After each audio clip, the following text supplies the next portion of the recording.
माझ्या आईनं जर तुम्हाला सांगते 20-25 पाहिल्या रविवारची. बघ मी सातारला जाते म्हणणार तांदूळ विकायला, संध्याकाळी मी याच्या अगोदर हे तांदूळ सडून झाले पाहिजे सगळे. मग आमच्या दरवाज्यात असं अंगण होतं. मग रविवारी सगळ्यांना मला माहिती असायचं कांतीची आज घरी नाही, चला मैत्रिणी. मग घरी येऊ तर माझा हा पसारा, मग कोण चाळू लागणार, आम्ही दोघी तिघी अशी भात कांडायचो. मग त्या कांडू लागणार, कोण पाकडू लागणार.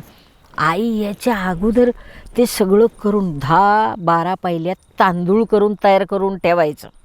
हां.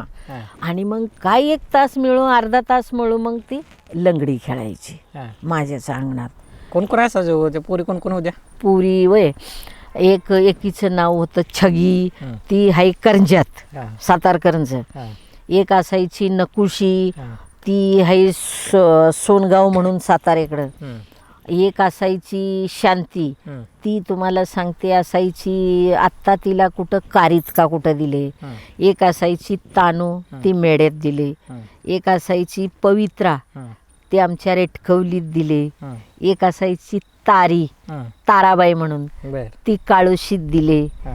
दुसरी एक येणू म्हणून होती, ती काळोशीत दिले. मग त्याच्यातल्या काय आता मेल्या काय आहेत, थोड्या आहेत, बाकीच्या मेल्या. पण अशा म्हणजे मला सगळ्या चांगल्या असायच्या. तुमच्या जीवाभावाच्या मैत्रिणी होत्या? जीवाभावाच्या मैत्रिणी. आणि त्या 2 जण होत्या, त्यांची नाव काय? कोण?